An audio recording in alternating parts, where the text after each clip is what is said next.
Ma prochaine invitée est une survivante du trafic sexuel au Québec et une militante pour les droits et libertés fondamentaux. Je vous présente Mylène Hébert immédiatement après ce qui suit. Moi, j'ai été pris dans un réseau de trafic sexuel d'enfants à l'âge de 13 ans. Je me suis rendue au policier, on m'a mis dans un centre jeunesse fermé. Je me suis sentie comme une criminelle. On m'a traitée comme une criminelle. J'ai subi des abus par rapport aux interventions qui n'étaient pas adéquats. J'ai été isolée 30 jours consécutifs. Je n'ai pas reçu l'assistance que j'avais besoin à ce moment-là pour justement là, libérer la parole et entamer une guérison finalement. Et puis par la suite, quand je suis sortie du centre jeunesse, il y a un intervenant qui m'a contacté. Il m'apportait dans les chambres d'hôtel, il m'a drogué, des drogues dures. Ça a duré 1 an. Et puis, par la suite, j'ai voulu dénoncer. J'étais complètement démunie. J'ai fait une tentative de suicide. J'ai voulu dénoncer, mais il n'a pas perdu son emploi. J'imagine qu'on ne m'a pas cru. J'étais en fugue. J'étais un peu... je cherchais à me cacher. Fait qu'on m'a pris comme sur son aile, mais en même temps, je me sentais protégée, mais je ne l'étais pas du tout. Là. Dans le fond, ils me vendaient. Là. J'avais des fausses cartes. On voulait me vendre en Guadeloupe. J'avais un faux passeport. On me vendait ça comme quoi que c'était un beau voyage, que j'allais avoir du fun, mais j'ai compris à ce moment-là que je ne reviendrai jamais de là. J'ai été prise sur l'aile de la DPJ. Pourquoi eux, ils n'ont pas fait de procédure au tribunal? Pourquoi que je n'ai pas été conscientisée au trafic sexuel? Pourquoi c'est 25 ans plus tard que ça remonte à ma mémoire et que ça m'éclate au visage? Je ne comprends pas. J'aimerais ça les avoir, les réponses. Et puis, on m'empêche d'avoir accès à mon information. On détruit mon dossier de la DPJ et on dit oh non, on le détruit après 5 ans parce que c'est pour protéger l'enfant. Non, je m'excuse. C'est pour protéger les criminels qui commettent ces actes-là parce qu'il n'y a aucune... Je ne sais pas c'est où qu'on protège l'enfant en détruisant des preuves comme ça. Bonsoir Mylène. Bonsoir. Tu as assisté à cette... dans un premier temps, merci d'avoir accepté l'invitation d'être avec nous ce soir sur le plateau de Théovox Actualité. Tu as accepté dimanche de faire partie de cette conférence qui avait lieu à Boucherville sur la pédocriminalité. Pourquoi avoir participé à cette conférence? Pour mettre en lumière un peu, premièrement pour libérer la parole, Ouais. mais pour mettre en lumière qu'on a vraiment un problème au niveau du trafic sexuel ici au Québec, au niveau des enfants. Ça se passe encore aujourd'hui, puis on dirait qu'il n'y a rien qui bouge. Ouais. On dirait que, j'entends des policiers à la radio dire ah, on fait telle affaire, mais ça continue tout le temps. T'sais. À un moment donné, il va falloir qu'on s'assoie et qu'on trouve des vraies solutions pour enrayer ce fléau-là. Ouais. Donc, c'est pour ça que j'ai voulu prendre la parole pour vraiment exposer là, les enjeux. Ça ne doit pas être évident de prendre la parole devant une audience comme ça, majoritairement des inconnus. Puis on se livre, puis on raconte notre vie, ce qu'on a vécu. Comment tu t'es senti quand tu as parlé de ton expérience? Est-ce qu'on a peur du jugement? Est-ce qu'on a peur des critiques ou de ce que les gens pourraient penser de nous? C'est plus la honte, une honte qui... Comment je pourrais dire? Quand que je parle de cette histoire-là, je me ramène à l'âge de 13 ans. Ouais. Ça me ramène dans le même état d'esprit, puis il y a beaucoup de honte. Il y a beaucoup de... C'est ça, c'est la honte, je pense, qui ressort beaucoup de tout ça. Puis c'est pour justement sortir de la honte. Il est temps que la honte, elle change de camp. À un moment donné, à 13 ans, tu ne peux pas être conscient de tous ces enjeux-là. Je ne comprenais pas ce qui se passait. Fait que c'est vraiment des années plus tard que j'ai réalisé que finalement, c'était pas moi le problème. Oui, c'est ça. Tu étais très active il y a quelque temps sur les médias sociaux. Et soudainement, tu as disparu. Je me souviens même je pense il y a quelques mois, je t'avais même téléphoné pour que tu puisses venir ici puis participer à une de nos émissions. Puis tu me dis, non, tu refusais toutes les demandes que tu recevais. Qu'est-ce qui s'est passé, puis à quoi c'est attribuable ce silence soudain? Oui. Ben, en fait, j'ai eu une ordonnance du tribunal de ne plus sortir publiquement. On cherche à me faire taire. Je subis des menaces de la part des tribunaux. Et je me pose vraiment des questions. Dans le fond, dans mon dossier, là, j'ai finalement réussi à avoir un avocat. Et il est mort subitement avant même d'avoir pu plaider. On m'a, dans le fond, mon dossier a été saisi à l'avocat qui est décédé. Puis là, le barreau, il a perdu mon dossier. Il a été échappé dans une craque de divan quelque part. Fait que là, moi, j'aimerais bien ça avoir mon dossier. Ouais. Fait que là, ben c'est ça. J'ai pas de dossier, là. Malgré mes demandes, là, on me dit qu'il a été perdu, là. Wow. Ouais. Comment on se retrouve comme enfant? Parce qu'à 13 ans, même si on est à l'adolescence, on d'abord pour moi qu'on est quand même un enfant, à faire partie d'un réseau de trafic sexuel. C'est une bonne question. C'est une question que je me pose depuis le début du retour de ma mémoire, finalement, de la sortie de mon amnésie traumatique. Qu'est-ce qui pousse un enfant de 13 ans à fuguer? Moi, dans le fond, ma mémoire est revenue alors que mes enfants avaient ça 12 ans, 12-13 ans. Puis là, quand j'ai vu mes enfants à cet âge-là, j'ai réalisé à quel point que c'était des enfants fragiles, à quel point que l'innocence était sacrée, puis à quel point que c'était impossible qu'un enfant de 13 ans, là, tu comprends un peu ce que je veux dire, là? Ouais. Fait que c'est une bonne question. C'est des réponses que j'ai pas encore parce que j'ai des amnésies traumatiques. Ouais. Mais à force d'en parler, de libérer la parole, il y a des choses qui remontent. Ouais. Je suis en train de mettre en place, accompagnée de gens bienveillants, tout ce qu'il faut pour écrire mon livre, finalement. Ouais. Là. Tous les éléments, ils vont être nommés là, à ce moment-là. C'est génial. Ça a été quoi le contexte familial dans lequel tu as grandi? Parce oui, tu es une survivante du trafic sexuel d'enfants. Oui, tu as fait un passage à la DPJ, mais c'est quoi tes souvenirs? Dans quel contexte familial Mylène Hébert, elle a grandi? Oui, moi, je viens d'une famille, mon père était un évêque mormon. OK. Mes parents se sont divorcés. Ma mère, elle a disparu. Elle s'est fait enlever la garde. Finalement, on a été sur l'aile de mon père. À l'âge de 2 ans et demi, j'ai eu une opération à cœur ouvert à Sainte-Justine. Ma vie est répertoriée dans plusieurs dossiers, dont Sainte-Justine, dont le dossier DPJ. Dossier mormon. Dossier mormon. Fait que moi, dans le fond, quand l'amnésie a commencé à me donner des mémoires, quand mon amnésie a commencé à partir, j'ai décidé de faire des recherches, là, de faire venir mes dossiers. On m'empêche d'avoir accès à des informations. Même mon dossier de Sainte-Justine, il y a des parties que je n'ai pas accès, qu'on me dit que c'est confidentiel. J'aimerais ça savoir pourquoi. Ça peut être confidentiel quand le dossier nous appartient. Bien, surtout un dossier d'enfant. Ouais. Je veux dire, dossier d'enfant, là, c'est quand même particulier. Je comprends, on veut protéger les enfants, mais c'est des informations qui sont importantes. Là. Ouais. Est-ce qu'il y a est-ce que selon toi, il y a encore, tu as répondu un peu à la question ultérieurement, y a-t-il encore un réseau de trafic sexuel d'enfants au Québec? Tout à fait. Ouais. Tout à fait. Et je crois sincèrement que la DPJ est complice. Ouais. Sincèrement, c'est la DPJ complice et même... Est-ce que la DPJ est la seule complice ou il y a d'autres organes, d'acteurs importants qui seraient dans ce trafic-là? Ben écoute, on vit dans un monde de pédocratie. Ouais. Où est-ce qu'il y a des gens qui sont pédophiles et qui ont des postes au pouvoir. Ils se protègent entre eux. Il faut comprendre qu'ils ont des pouvoirs, ils ont tous les pouvoirs. Là. Ils ont les pouvoirs monétaires, les pouvoirs judiciaires, les pouvoirs médiatiques, les pouvoirs politiques. Je ne dis pas que c'est tous des pédophiles, là. C'est pas ça que je dis. Là. Sauf qu'il y en a, ils ont des pouvoirs clés.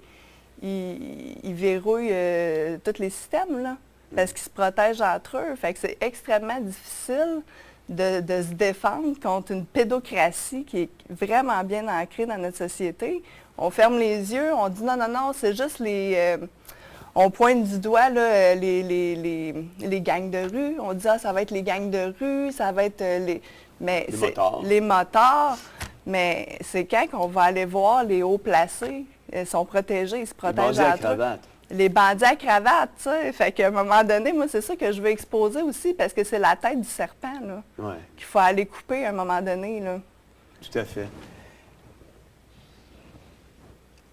Qu'est-ce que représente ce réseau de trafic sexuel d'enfants à l'échelle mondiale? C'est-tu aussi important qu'on pense que ce l'est?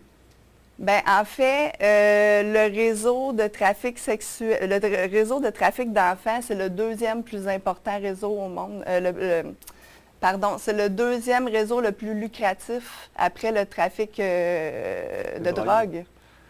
Fait que ça peut donner une idée là, de l'ampleur. En France, c'est 1 enfant sur 5 qui est victime d'un pédocriminel. Est-ce que tu penses qu'on dit qu'on a perdu ton dossier justement afin de protéger peut-être des âmes malveillantes qui auraient été impliquées dans ton trafic à toi?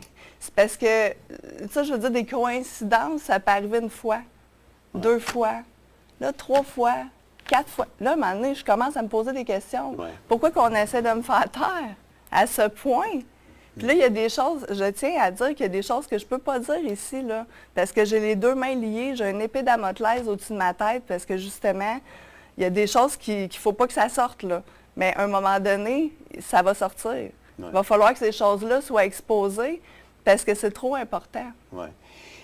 Comment on traite les victimes, Mylène, lorsqu'ils ou elles sortent publiquement et livrent leur témoignage par rapport à leur vécu en lien avec le trafic sexuel? Bien, premièrement... Tu as eu une expérience notamment, toi, quand tu as passé à Martineau. Bien, premièrement, c'est nouveau qu'on va voir des victimes sortir à visage découvert. Avant ça, c'était toujours caché. Là, ça prend du courage pour sortir à visage découvert. On met nos tripes à la table. On se fait ramasser, pas juste par Richard Martineau, là, c'est par tous les intervenants. Moi, j'ai eu minimum 100 d'intervenants depuis que j'ai commencé à parler. Il y a 0 accusation qui a été faite aux criminels encore. Je trouve ça quand même incroyable. C'est pas que j'ai pas voulu parler, mais quand on se fait fermer la boîte... Est-ce qu'on met la parole des victimes en doute? On met la parole des victimes en doute, oui, effectivement. On ne nous croit pas. Puis aussi, c'est tellement gros que je peux comprendre qu'il y a certaines personnes qui font, OK, elle exagère peut-être, mais non. Tu sais, à un moment donné, il faut y aller, là. Il faut aller en profondeur, il faut aller fouiller où est-ce qu'on nous dit de ne pas aller fouiller. Puis à un moment donné, il faut donner le bénéfice du doute aux victimes. Moi, je peux comprendre qu'il y a de fausses accusations. Ça, je peux le comprendre. C'est rare. C'est extrêmement rare. La majorité des victimes, là, ils ne sortiront pas. Ça donne quoi? Tu gagnes quoi? Tu n'as rien à gagner. Moi, je pense qu'il faut protéger la parole des victimes, apporter un soutien, un environnement sain et accueillant pour pouvoir libérer la parole et leur offrir justement là, la possibilité de livrer un témoignage sans se braquer tout le temps, être attaqué par les juges, les avocats. Tu es mis face à ton agresseur. Imaginez un enfant qui est mis face à son agresseur, puis là, il se fait rentrer dedans par les avocats. Là. C'est quand même, c'est de la cruauté mentale. Dans votre conférence, dans la conférence dans laquelle tu as participé, j'ai beaucoup aimé ce que M. Moret a dit de Radio X. Il disait que le cœur de l'agression, c'est de ne pas être cru. C'est comme une double victimisation. Et j'ai aimé aussi une intervenante qui disait que ce sont 7% des agressions sexuelles qui seraient rapportées par les victimes. Le premier élément pour lequel les gens ne rapportent pas leur agression, c'est qu'ils ont peur de ne pas être crus. Et cette peur est nourrie par la façon dont sont traitées les victimes. Oui, quand même majeur. Oui, puis ça crée des traumatismes. Quand tu veux parler, c'est déjà traumatisant de devoir le dire une fois. Mais quand tu le dis 2 fois et on ne te croit pas, après ça, là, c'est fini. Là. La victime, elle n'en parlera plus jamais. Là. Ça s'éteint, mais elle va vivre toute sa vie avec les effets de traumatisme. Là. Fait que, tu sais, puis je veux dire... Là, à un moment donné, il va falloir choisir son camp. Est-ce qu'on protège les pédocriminels ou on protège les victimes? Parce qu'il y a comme 2 camps, là. Tu sais, il va falloir vraiment qu'on se mette à protéger les victimes, là, à tout prix, là. Oui. Est-ce que, selon toi, la propagande sur la théorie et l'identité de genre poussée et enseignée dans nos écoles primaires et secondaires du Québec, je dirais même du Canada, puis je dirais même que c'est mondial, ce programme-là, serait de la pédocriminalité? Oui, tout à fait. Tout à fait. C'est un programme qui vise à l'hypersexualisation des enfants. Dans les écoles, on leur montre des films pornographiques, on les expose à de la pornographie, on les expose à des informations qui ne les concernent pas à leur âge, avec une réalité qui est complètement difformée de ce que devrait être la sexualité puis les relations humaines. Moi, je trouve que c'est une tragédie parce que ça va avoir des impacts à long terme là, sur notre société. Là. Est-ce que les parents en sont conscients? Bien, c'est ça le problème, c'est que les parents ne sont pas conscients. La vie, elle va vite, tout va vite. Les parents ne prennent pas le temps de s'asseoir et de lire les traités d'OMS. Je comprends, là, c'est des gros documents, mais à un moment donné, il va falloir aller chercher les parents pour qu'ils puissent s'impliquer directement dans les écoles parce que ça ne passera pas par les gouvernements, ça ne passera pas par les institutions. Là. Ouais. Si on veut des changements en profondeur, il faut que les parents ils prennent conscience qu'il y a des programmes qui sont malveillants en ce moment, qui sont mis en place dans nos écoles pour justement banaliser la pédocriminalité et faire accepter comme étant un droit à l'enfant à aimer un adulte ou l'adulte à aimer un enfant. Ouais. C'est quand même grave. Ouais. Puis on l'a vu, là, quand ça devient accepté socialement, bien là, les lois, ils changent. Puis là, bien, on est fait, là. Oui, effectivement. Écoute, est-ce que selon toi, il existerait un lien avec le retrait de la primauté parentale et l'arrivée de ce cours diabolique dans les écoles primaires et secondaires du Québec? Oui, tout à fait. Tout à fait. La primauté parentale, ben, j'ai mis mon chandail aujourd'hui. Oui, je l'ai sorti des boulamites. Écoute, la primauté parentale, elle a été retirée au Québec. Peu de gens le savent. Ouais. Mais ça fait en sorte que le gouvernement a le dernier mot à dire sur l'autorité parentale. Là. C'est incroyable. Fait que à chaque fois... Nos enfants sont vraiment rendus les enfants de l'État. Exactement. Puis ça, c'est dramatique. Je vais te dire pourquoi. Parce qu'à chaque fois que l'État a pris le pouvoir des parents sur l'enfant, il y a eu des drames. Avec le peuple autochtone, avec Duplessis, avec, tu sais, la DPJ, c'est la même chose, là. On recommence les mêmes erreurs encore et encore. C'est quand qu'on va se réveiller? C'est quand qu'on va dire c'est assez? Ça suffit, là. Avant d'arriver à ma dernière question, juste faire du pouce sur ce que tu viens de dire. Est-ce que tu penses, étant donné que tu as fait partie de la DPJ, que la DPJ avait une responsabilité à ton égard à te sensibiliser sur le trafic d'enfants, le trafic sexuel d'enfants, et avait une responsabilité par rapport à tout ce que tu as vécu dans ta jeunesse quand on t'a exposé à aller danser à 13 ans dans des bars, puis par rapport à l'intervenant, justement. Est-ce qu'ils avaient, selon toi, une responsabilité, étant donné que tu étais sous leur tutelle à ce moment-là? Bien, oui, tout à fait. Il y avait une responsabilité et je trouve ça scandaleux que j'ai pas été... moi, on a fait comme si de rien n'était. Hein? Puis moi, j'ai la preuve là, qu'il était au courant, là. Parce que je me suis fait prendre dans un bar alors que j'étais mineure à cette époque-là et ils m'ont retourné au centre jeunesse. Là. Fait que j'ai la preuve que le centre jeunesse était au courant que j'étais dans un trafic, là, un trafic d'enfants. Là. Wow. Fait que il aurait dû mettre des mesures en place. Premièrement, le bar aurait dû être fermé. Vous venez d'attraper une mineure dans votre bar, puis ça continue encore, il n'y a pas de conséquences. Il aurait dû avoir des accusations criminelles de ceux qui me vendaient. Il n'y a pas eu d'accusation à ce niveau-là. Donc, je n'ai pas été conscientisée. On m'a enfermé des 30 jours consécutifs. C'est de la torture, là. Enfermer un enfant qui vit une grande détresse psychologique comme ça, de ne pas avoir les soins, de ne pas avoir... Je ne dis pas qu'ils étaient malveillants, les intervenants, là. Du moins pas toutes, là. Je dis qu'il y a des gens qui sont vraiment bienveillants, bien intentionnés, mais je parle des protocoles de soins, des protocoles d'intervention. Il faut se poser la question, là. Oui, effectivement. Si on revient maintenant au programme d'éducation à la sexualité poussé par l'OMS puis enseigné dans nos écoles, à quoi ce programme-là risque d'ouvrir la porte, chez nos jeunes? Ben, il risque d'ouvrir la porte, c'est l'hypersexualisation. Moi, je pense qu'on ne devrait pas éduquer. Tu sais, là, c'est monsieur, madame, tout le monde qui doit éduquer à la sexualité, là. Moi, je ne suis pas d'accord, là. On doit éduquer au consentement et on doit éduquer aux droits fondamentaux. Mais là, c'est plus ça, là. C'est rendu que le concierge, il peut éduquer à la sexualité, là. C'est complètement tordu. Effectivement. Mais le drame dans tout ça, c'est que les parents ne sont pas informés. Ouais, Donc, on garde les parents à l'écart. on garde les parents à l'écart, on tasse les parents. C'est les parents qui ont le pouvoir de changer les choses là, concrètement dans les écoles. Il y a des gens qui demandent est-ce qu'on peut acheter le chandail. Ah non, mais j'en ai plus. Mais... OK. Il ne se fait plus. Mais vous devriez peut-être penser à le remettre parce que je pense qu'il y aurait peut-être plusieurs parents qui en achèteraient et qui supporteraient justement cette cause-là. Merci. Mylène, merci beaucoup d'avoir été avec nous ce soir. Merci pour ta générosité. C'est toujours un plaisir. Merci pour ton passage aussi à cette conférence-là. Je suis convaincu que ça a aidé plusieurs personnes qui ont peut-être passé par le même chemin que tu as passé. Merci. Bonne fin de soirée. Bonne fin de soirée.